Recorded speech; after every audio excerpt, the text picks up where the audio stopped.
ذات محترم، آج جو میں آپ کے سامنے پیش کرنا چاہتا ہوں بہت ہی اہم مسائل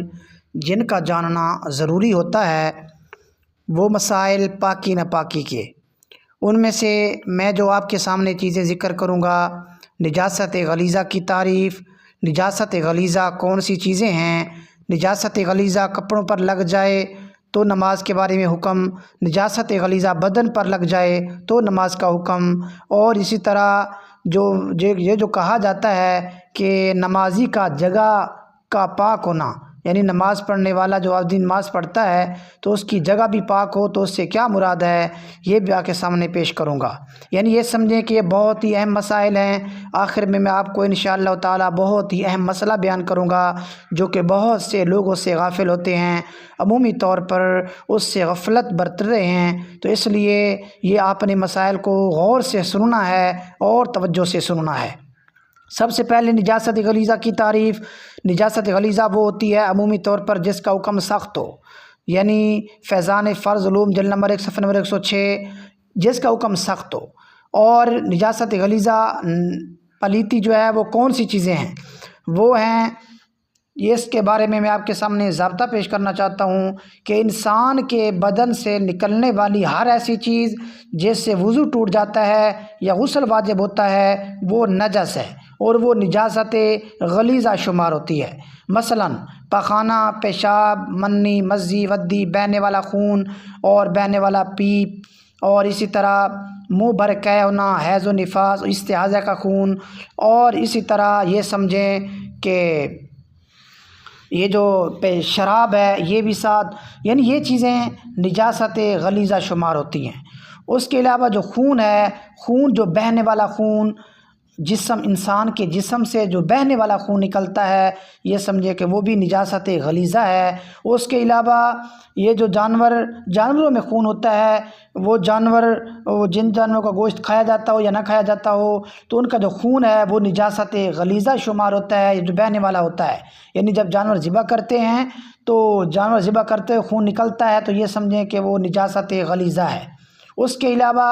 جن جانوروں کا گوشت نہیں کھایا جاتا، مثلا جو درندے ہیں تو ان کا، یا اس کے علاوہ جو جانور نہیں جن کا گوشت نہیں کھایا جاتا، تو یعنی درندے یا اس کے علاوہ، تو یہ سمجھیں کہ ان کا جو پخانہ، پیشاب اور جو گوبر وغیرہ جو لید ہے یہ بھی نجاست غلیظہ شمار ہوتی ہے۔ یعنی ایسی چیزیں ہیں کہ جو نجاست غلیظہ شمار ہوتی ہیں، یہ میں نے آپ کے سامنے پیش کر دی۔ اب نجاست غلیظہ کا حکم کیا ہے، تو اس کا حکم یہ ہوگا، اب یہ جو میں نے آپ کو یہ مسئلے بیان کیے یا ضابطہ بیان کیا، اس کا حوالہ فتاوی عالمگیری جلد نمبر 1 صفحہ نمبر 46 پر موجود ہے۔ اب میں آپ کے سامنے یہ پیش کرنا چاہتا ہوں کہ نجاست غلیظہ اگر کپڑوں پر یا بدن پر لگ جائے تو نماز کا کیا حکم ہوگا، تو اس کا جواب یہی ہوگا کہ اگر وہ نجاست غلیظہ 1 درہم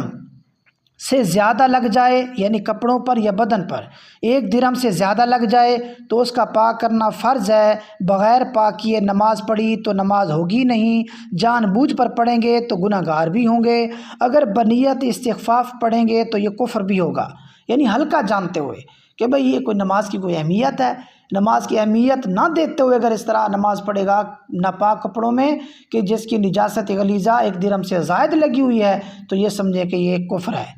اور اگر درہم کے برابر نجاست غلیظہ لگی ہوئی ہے بدن پر یا کپڑے پر تو اس کا پاک کرنا ضروری ہے، بغیر پاک کیے نماز پڑھی تو مکروہ تحریمی ہوگی، اگر اسی طرح اس نماز کو دوبارہ پڑھنا ضروری ہوگا، اگر جان بوجھ کر اس طرح نماز پڑھے گا تو گناہ گار بھی ہوگا۔ اور اسی طرح آخری حالت یہ ہے، اگر 1 درہم سے کم نجاست غلیظہ لگی ہوئی ہے تو پاک کرنا ضروری نہیں، ہاں پاک کر لینا چاہیے، سنت ضرور ہے، پاک کرنا سنت ہے، بغیر پاک کیے بھی کسی نے نماز پڑھ لی نماز ہو جائے گی، لیکن اس نماز کا اعادہ کرنا بہتر ہوتا ہے، لازم یا فرض یا ضروری نہیں ہوتا۔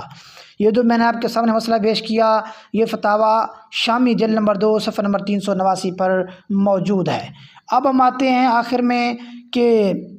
نمازی کی جو جگہ ہوتی ہے، نماز جہاں پڑھ رہا ہوتا ہے کہ کہا جاتا ہے کہ وہ جگہ پاک ہو، اس سے کیا مراد ہے، تو اس سے مراد نماز کی جگہ میں ہاتھ، پاؤں، پیشانی اور ناک رکھنے کی جگہ کا نماز پڑھنے میں پاک ہونا ضروری ہے۔ باقی جگہ اگر نجاست ہو تو نماز میں حرج نہیں، ہاں نماز میں نجاست کے قریب بھی نہیں ہونا چاہیے۔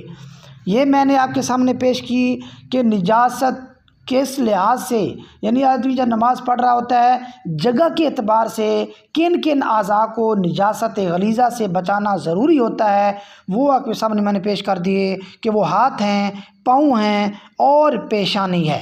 یہ سمجھیں کہ یہ ایسے مسائل ہیں کہ جن کا جاننا ہمارے لیے ضروری ہے اور بہت ہی اہم ہے۔ یہ پاکی ناپاکی کے مسائل جن کا جاننا ہمارے لیے بہت ہی اہم ہے۔ کل انشاءاللہ تبارک و تعالی مزید اس میں بہت ساری باتیں رہ چکی ہیں، کل انشاءاللہ تعالی ہم مزید جو باتیں رہ چکی ہیں اس کو مکمل کریں گے۔ اللہ تبارک و تعالی ہمیں عمل کرنے کی توفیق عطا فرمائے، سمجھنے کی توفیق عطا فرمائے اور دوسرے لوگوں تک